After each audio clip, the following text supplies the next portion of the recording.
హరే కృష్ణ. ఈరోజు మనం ఒక కుక్కకు రొట్టె పెట్టడం వల్ల కలిగేటటువంటి అద్భుతమైనటువంటి ప్రయోజనం ఏమిటనేది ఒక చిన్న కథ ద్వారా తెలుసుకుందామండి. ఈరోజు కనుక కొత్తగా మన ఛానల్ను కనుక ఎవరైనా చూస్తున్నట్లయితే ఛానల్ను సబ్స్క్రైబ్ చేసుకొని వీడియో మీకు నచ్చితే లైక్ చేసి సపోర్ట్ చేయండి. ఈ కథ తప్పకుండా అందరినీ కూడా ఆలోచనలో పడవేస్తుంది. పూర్వం శాంతి అనే ఒక స్త్రీ ఉండేది. తన బాధలతో ఆమె బాగా విసిగిపోయి గ్రామం నుండి బయటకు నడుచుకుంటూ వెళ్తూ ఉంటుంది. ఆమె ఇలా నడుస్తూ నడుస్తూ ఆమెకు ఒక ఆశ్రమం కనిపిస్తుంది. ఆ ఆశ్రమం దగ్గరకు చేరుకుంటుంది ఆ స్త్రీ. ఆ ఆశ్రమం చుట్టూ కూడా శాంతమైనటువంటి పవిత్రమైనటువంటి వాతావరణం ఏర్పడి ఉంటుంది. ఆ ఆశ్రమంలో ఒక సాధువు తన శిష్యులతో కూర్చొని ఉంటాడు. కొంచెం దూరంలో ఒక శిష్యుడు ఒక కుక్కకు రొట్టె ముక్క పెడుతూ ఉంటాడు. సాధువు దగ్గర కూర్చున్నటువంటి శిష్యుల్లో ఒకడు ఆ దృశ్యాన్ని చూసి అతని మనసులో ఒక ప్రశ్న తలెత్తుతుంది. అతను గౌరవంగా సాధువుతో ఇలా అంటాడు, గురుదేవా, మీరు కనుక అనుమతిస్తే నేను ఒక ప్రశ్న అడగాలనుకుంటున్నాను అంటాడు. అప్పుడు సాధువు చిరునవ్వుతో అడుగు కుమారా అంటాడు. అప్పుడు శిష్యుడు ఆసక్తిగా ఇలా అడుగుతాడు, గురుదేవా, మీరు ప్రతిరోజు కూడా కుక్కలకు రొట్టె ముక్కలు పెట్టమని చెబుతారు. దీనివల్ల మనిషికి ఏమిటి లాభం? ఇది కేవలం దయ, లేదంటే దీని వెనక ఏదైనా కానీ అర్థం దాగి ఉందా అంటూ శిష్యుడు ఈ ప్రశ్న అడిగినప్పుడు కొంచెం దూరంలో నిలబడి ఉన్నటువంటి శాంతి ఈ సంభాషణ అంతా కూడా వింటుంది. ఆశ్రమం యొక్క నిశ్శబ్ద వాతావరణంలో సాధువు శిష్యుడు మాట్లాడుకుంటున్నటువంటి ప్రతి మాట కూడా ఆమె చెవులకు స్పష్టంగా వినిపిస్తాయి.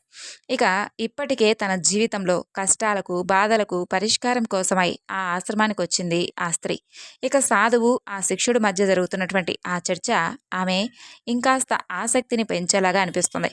ఇక ఆమె ఆలోచిస్తుంది, బహుశా ఈ సాధువు మాటలో నా ప్రశ్నలకు ఏదైనా సమాధానం దొరుకుతాయేమో, నా కష్టాలకు ఏదైనా కారణం దొరుకుతుందేమో, నేనేం చేయాలి? అప్పుడే ఇక సాధువు తన మాటలను ఇలా ప్రారంభిస్తాడు. చూడు శిక్ష, ఒక మనిషి కుక్కకు రొట్టె ముక్క పెడితే 8 లాభాలు పొందుతాడు. ఈ 8 లాభాల గురించి తెలిసినవాడు ఎన్నటికీ కూడా బాధపడ్డు. అతను ఇలా అంటాడు, కుక్కకు రొట్టె ముక్క పెట్టడం వల్ల ఒక మనిషి జీవితం ధన్యమవుతుంది.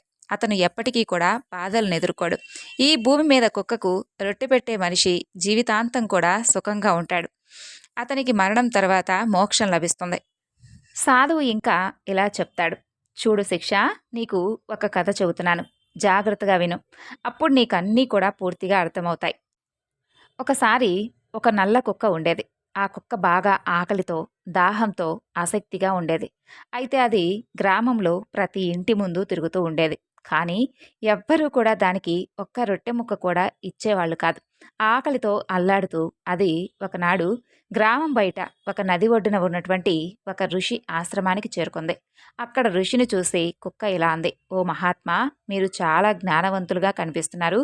నేను ఆకలితో దాహంతో చాలా ఎక్కువగా బాధపడుతూ ఉన్నాను. దయచేసి నాకు ఒక రొట్టె ముక్క ఇవ్వండి, నా ఆకలిని తీర్చుకుంటాను అని చెప్పి అడుగుతుంది. అప్పుడు ఆ ఋషి ఆశ్చర్యంగా, ఓ కుక్క, గ్రామంలో ఎవరు నీకు ఒక్క రొట్టె ముక్క కూడా ఇవ్వలేదా అని అడుగుతాడు. అప్పుడు ఆ కుక్క బాధగా, మహాత్మా, నా మాటలు మీరు నమ్మరేమో కానీ నేను నీకు ఒక కథ చెబుతాను. అది కూడా నా కథే అంటూ ఇలా చెబుతుంది. చూడండి మహాత్మా, ఈ ప్రపంచంలో ఎవ్వరూ కూడా ఎవరిపైనా జాలి చూపరు. అలాగే నాకు ఇల్లు కూడా లేదు, ఆసరా లేదు, సంపాదించి తినడం నాకు తెలియదు, బట్టలు వేసుకోవడం కూడా నాకు రాదు. శీతాకాలంలో, వేసవిలో, వర్షాకాలంలో ఇలాగే ఎప్పుడూ తిరుగుతూ ఉంటాను. మీలాగా చదవడం రాయడం నాకు తెలియదు, క్రమశిక్షణ మాట్లాడటం కూడా నాకు రాదు. ఇది మా దురదృష్టం. మీలాగే మాకు ఆకలేస్తుంది కదా, గాయమైతే మాకు కూడా నొప్పి కలుగుతుంది, మీలాగే మాకు ఏడుపు వస్తుంది. ఈ 3 విషయాల్లో మేము మీతో సమానం. కాబట్టి మాపై దయ చూపండి. ఇంకేమీ ఇవ్వక్కర్లేదు. భగవంతుడు ఇప్పటికే మాకు కష్టాలు ఇచ్చాడు. మీరు మమ్మల్ని ఇంకా ఇబ్బంది పెట్టకండి అంటూ కుక్క ఇంకా ఇలా చెప్పసాగింది. మహాత్మా, మేము పుట్టినప్పుడు మా కళ్ళు చెవులు మూసుకొనుంటాయి.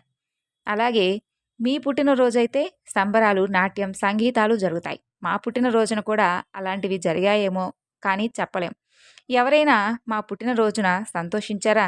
మేము పడుకున్న చోట మెత్తని పత్తితో నిండుండేది. చలి అస్సలు కొట్టేది కాదు. నేను అనుకున్నాను ఏదో పెద్దింట్లో పుట్టానని. కానీ కళ్ళు తెరిచి చూసేసరికి మా అమ్మ మీరు కుక్క అని చెప్పి పిలిచేటటువంటి జీవి ఒక చెత్త కుప్పలో మమ్మల్ని 5 పిల్లలను గుండెకు హత్తుకొని పడుకొనుంది. మేము 5 సోదరులం. 4 సోదరులు ఎరుపు, గోధుమ రంగులో ఉండగా నేను మాత్రం నల్లగా, చిన్నగా, బలహీనంగా ఉన్నాను. మా అమ్మ చాలా అరుదుగా మా దగ్గరకొచ్చేది. ఎందుకంటే ఆమెకు కూడా తన ఆహారం కోసం తిరగాల్సొచ్చేది. ఆమె తినకపోతే మాకు పాలెలా వస్తాయి చెప్పండి? ఒక్క అమ్మపై మేము ఐదుగురం ఆధారపడి ఉన్నాం. ఆమె ఆహారం కోసం అటూ ఇటూ పరుగులు తీసేది. కొన్నిసార్లు ఆహారం దొరికేది, కొన్నిసార్లు దొరకకపోయేది. కానీ ఆమె ఎప్పుడూ కూడా మా ఐదుగురు గురించి చాలా జాగ్రత్తగా చూసుకుంటూ ఉండేది. ఎందుకంటే ఆమె మా అమ్మ కాబట్టి. ఆమె రాత్రంతా మెలకువగా గ్రామాన్ని కాపాడేది. ఎవరైనా అనుమానాస్పదంగా గ్రామం వైపు వస్తే ఆమె భయపెట్టి పారద్రోలేది. ఇతర గ్రామాల కుక్కలు కూడా మా అమ్మ భయంతో గ్రామంలోకి రాకుండా ఉండేవి. గ్రామంలో రైతుల పొలాల్లో జంతువులు పంటలు తినడానికొస్తే మా అమ్మ వాటిని తరిమి పారద్రోలేది. గ్రామస్తుల కోసం ఇన్ని చేసినా ఎవ్వరూ కూడా మా అమ్మకు ఒక్క ముక్క ఆహారం కూడా ఇవ్వలేదు. ఆమె ఆహారం కోసం దొంగతనం చేయాల్సొచ్చేది. కొన్నిసార్లు గ్రామస్తులు ఆమెను కర్రలతో, రాళ్లతో కొట్టి పారద్రోలేవారు. ఆ రోజు ఆమె ఆకలితో, దాహంతో పొట్టలో నిప్పులు కాలుతున్నట్లు బాధపడుతూ ఉండేది. మహాత్మా, ఆకలి అంటే మీకు కూడా తెలుసు కదా! అయినా ఆమెకు మా ఐదుగురు పిల్లల గురించి ఎప్పుడూ కూడా పాపం చింత. ఎందుకంటే ఆమె మా అమ్మ కదా! ఆకలి ఆమెను ఎప్పుడూ కూడా నిమగ్నంగా కూర్చొనిచ్చేది కాదు. గ్రామస్తులు ఆమెను చూసి జాలిపడేవారు కాదు. ఆమె దొంగతనంగా ఇళ్లల్లోకి వెళ్ళి ఏదైనా ఆహారం దొరికితే తిని పొట్ట నింపుకునేది. కొన్నిసార్లు ఆమె ఆహారం తీసుకుంటూ కనిపిస్తే గ్రామస్తులు కర్రలతో ఆమె వెనక పరిగెత్తేవారు. కొందరు క్రూరులు ఆమెను ఇంట్లో బంధించి కొట్టేవారు. మా అమ్మ దయనీయ స్థితిలో ఉండేది. ఒకరోజు భయంకరమైనటువంటి వర్షం పడింది. అలాగే చల్లని గాలులతో మా ముగ్గురు సోదరులు చలిలో చనిపోయారు. ఆ రోజు మా అమ్మ బాగా ఏడ్చింది. కానీ మనుషులు మా బాధను అర్థం చేసుకోలేదు. ఎందుకంటే చనిపోయినవి వాళ్ళ పిల్లలు కాదు కదా! ఇప్పుడు మేము ఇద్దరు సోదరులం మాత్రమే మిగిలాం. మా అమ్మ మమ్మల్ని బాగా చూసుకోవడం మొదలుపెట్టింది. ఒకరోజు గ్రామంలో ఒక సంపన్న వ్యక్తి ఇంట్లో పెద్ద విందు జరుగుతుంది. అనేక రకాల స్వీట్లు, వంటకాలు తయారవుతూ ఉన్నాయి. చాలామంది అతిథులొచ్చారు. మా అమ్మ ఏదైనా ఆహారం కోసం దొరుకుతుందేమోనని అక్కడికి వెళ్ళింది. కానీ గ్రామస్తులు ఆమెను తిట్టి పారద్రోలారు. ఎవరికీ ఆమెపై జాలి కలగలేదు. ఒక్క రొట్టె ముక్క కూడా ఆమెకివ్వలేదు. ఒక్క రొట్టె ఇస్తే వాళ్ళకేం పోయింది చెప్పండి? మా అమ్మ ఆ ఇంటి ప్రాంగణంలోనే నిలబడి అందరూ తినడం చూస్తూ ఉంది. వంటవాడు ఏదో పని మీద లోపలికెళ్ళగానే మా అమ్మ నెమ్మదిగా ఒక రొట్టె తీసుకోవడానికెళ్ళింది. కానీ ఒక వ్యక్తి ఆమెను చూసి కేకలు వేస్తూ ఆమె వైపు పరిగెత్తాడు. మా అమ్మ భయపడి పారిపోవడానికి ప్రయత్నించింది. కానీ దారి దొరకలేదు. ఎదురుగా గ్రామస్తులు కర్రలతో ఎదురుగా వస్తూ ఉన్నారు. ఆమె భోజనం చేస్తున్న వారిని దాటుకొని పారిపోయింది. అక్కడ తినేవారంతా కూడా లేచి నిలబడ్డారు. వాళ్ళు భోజనం మానేశారు. కుక్క దాటడం వల్ల ఆహారం అపవిత్రమైందని చెప్పి అన్నారు. వాళ్ళు ఒకరితో ఒకరు చర్చించుకుంటూ ఉన్నారు. ఇప్పుడు ఏం చేయాలి? ఆహారం పాడైపోయింది. ఆ సంపన్న వ్యక్తి బాధతో ఏడుస్తూ ఉన్నాడు. కొందరు కుక్క దాటినంత మాత్రాన ఆహారం ఎలా పాడవుతుంది? ఆమె ఆహారంలో నోరు పెట్టలేదు కదా అన్నారు. నగరాల్లో కుక్కలను ఇంట్లో పెంచుకుంటారు. అది తప్పు కాదు అని చెప్పి కొందరన్నారు. కానీ కొందరు పెద్దవాళ్ళ ఇళ్లలో ఆహారం అపవిత్రమైందైనా కానీ తినటానికి ఏమి ఇబ్బంది లేదులే అన్నారు. ఇది కూడా తినడానికి వీల్లేదని చెప్పి కొంతమంది పట్టుబట్టారు. చివరకు వాళ్ళ మాటే నెగ్గింది. ఆహారాన్ని పేదవాళ్లకు పంచేశారు. ఆ రోజు మా అమ్మకు పొట్టనిండా ఆహారం దొరికింది. ఆమె జీవితంలో అలాంటి సుఖం ఎప్పుడూ అనుభవించలేదు. కానీ ఆ సుఖం ఆమెకు పెద్ద ఆపదగా మారింది. ఆమె ఆహారం తిని అక్కడే విశ్రాంతి తీసుకుంటూ ఉండగా ఆ సంపన్న వ్యక్తి కర్రతో వచ్చి ఆమెను దారుణంగా కొట్టడం మొదలుపెట్టాడు. ఆమెకు పారిపోయే అవకాశం కూడా దొరకలేదు. కర్ర దెబ్బలతో ఆమె గట్టిగా అరవసాగింది. అమ్మ విలపిస్తూ ఉంటే రాళ్ళు కూడా కరిగిపోతాయేమో అన్నట్లుగా ఉంది. కానీ ఆ వ్యక్తి హృదయం మాత్రం కరగలేదు. అతను ఆమెను క్రూరంగా కొట్టాడు. ఆమె అరుపులు గ్రామం అంతా కూడా వినిపించాయి. కొందరు వచ్చి అందరూ కూడా చూస్తూ ఉన్నారు కానీ ఎవ్వరూ కూడా ఏమీ మాట్లాడలేదు. ఇక అందరి బుద్ధి కూడా చెడిపోయింది. ఇది ఒక జంతువు. దీనికి మంచి చెడు తెలియదు. దీన్ని చంపడం వల్ల ఏమిటి మనకు లాభం అని చెప్పి ఎవ్వరూ కూడా అనుకోలేదు. కానీ కొందరు ఒప్పించారు. అప్పుడు అతను కొట్టడం ఆపాడు. మా అమ్మ గజగజలాడుతూ మా దగ్గరకు వచ్చింది. ఆమె మాకు జరిగిందంతా చెప్పింది. మేము ఆలోచించాం. మా కుక్కల జీవితం ఎంత కష్టంతో నిండుందో. ఒక రొట్టె ముక్క కోసం మనిషి మమ్మల్ని దొంగలా కొడతాడు. ఆ బాధను అర్థం చేసుకొని అసలు మా బాధను అర్థం చేసుకునే వాళ్ళు ఎవ్వరూ లేరని చెప్పి అనుకుంటూ ఉంటూ వృధాగా ఎందుకిలా బాధపడటమని చెప్పి వదిలేశాను. ఒకరోజు గ్రామం బయట ఒక బ్రాహ్మణుడు బస చేశాడు. అతను తన ఆహారం కోసం నిప్పును వెలిగించి పప్పు వండుకోవడానికై సిద్ధంగా ఉన్నాడు. పిండి ముద్దను సిద్ధం చేసి దగ్గరలో బావి దగ్గర నీళ్లు తీసుకోవడానికై వెళ్ళాడు. అంతలో మా అమ్మ అక్కడకు చేరుకుంది. ఇక ఆ పిండిని చూసి ఆ పిండికి యజమాని ఎవరూ లేరేమో అని చెప్పి దానిని తినడం మొదలుపెట్టింది. ఇక బావి దగ్గర నుండి ఆ బ్రాహ్మణుడు ఆమెను చూసి చాలా బాధపడ్డాడు. అతను ఏడుస్తూ, "నేను 2 రోజులుగా ఆకలితో ఉన్నాను. ఈ కుక్క నా పిండిని తినేసింది" అని అంటాడు. కొందరు గ్రామస్తులు బ్రాహ్మణుడితో, "ఈ కుక్క నీ పిండిని పాడు చేసింది. నిన్నిది సేటుగారి వంటశాలను కూడా పాడు చేసింది" అని అంటారు. అప్పుడు ఆ బ్రాహ్మణుడు కోపంతో కర్ర తీసుకొని మా అమ్మపై దాడి చేశాడు. ఆమె ఆ పిండిని సరిగ్గా తినలేకపోయింది. కానీ కర్ర దెబ్బలు మాత్రం బాగా తినింది. నెలల తరబడి మా అమ్మ గుండెలు బాదుకుంటూ తిరిగింది. అప్పుడు మాకర్థమైంది, మనిషి అనేవాడు ఎంత స్వార్థపరుడు అని. మేము ఎన్ని పనులు చేసినా అతను మమ్మల్ని అర్థం చేసుకోడు. మహాత్మా, అసలు మా తప్పేమిటి? మమ్మల్ని బాధ పెట్టేటటువంటి ఈ స్వార్థపరుల వద్దే మేమెందుకు ఉండాలని చెప్పి అనుకుంటున్నావో మాకే అర్థం కావడం లేదు. మమ్మల్ని ప్రేమగా ఆహారం పెట్టే వాళ్ళ కోసం మేము ఎన్నో పనులు చేస్తాం.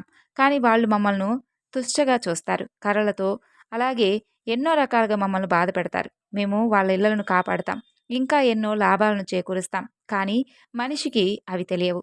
ఆశ్రమంలో కూర్చున్నటువంటి ఆ శిష్యుడు, గురుదేవా, మనిషికి తెలియనివి ఏమిటి అని అడుగుతాడు. అప్పుడు ఆ సాధువు ఇలా అంటాడు, కుమారా, కుక్కకు రొట్టె పెట్టడం వల్ల కలిగేటటువంటి లాభాలు తెలిస్తే మనిషి తన జీవితంలో నష్టాల నుండి తప్పించుకోగలడు.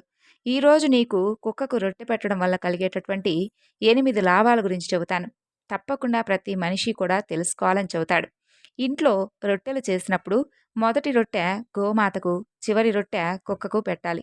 ఇది భగవంతుడు నిర్ణయించినటువంటి విధానం. కానీ మనిషి ఈ విధానాన్ని మర్చిపోయి మొదటిది, చివరిది అన్ని రొట్టెలను కూడా తానే తినేస్తాడు.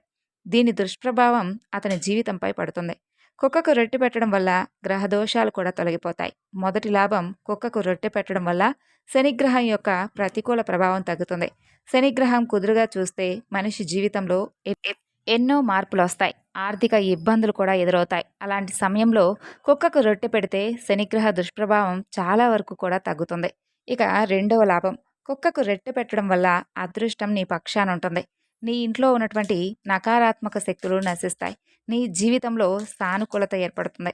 ఇక మూడవ లాభం, కుక్కకు రొట్టె పెట్టడం వల్ల లక్ష్మీదేవి సంతోషిస్తుంది. నీ ఇంట్లో ధనం, సంపద ఎప్పుడూ కూడా తక్కువ కాకుండా చూస్తుంది. నీ జీవితం సంపన్నంగా మారుతుంది.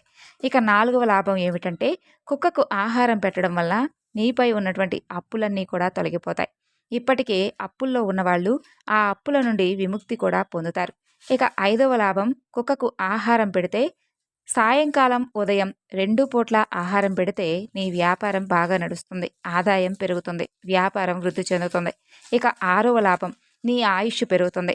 అలాగే నీ జీవితంలో స్థిరత్వం అనేది ఏర్పడుతుంది. ఇక ఏడవ లాభం, నీకు ఆరోగ్యం ఎల్లప్పుడూ కూడా సహకరిస్తుంది. మానసికంగా బలంగా ఉంటావు.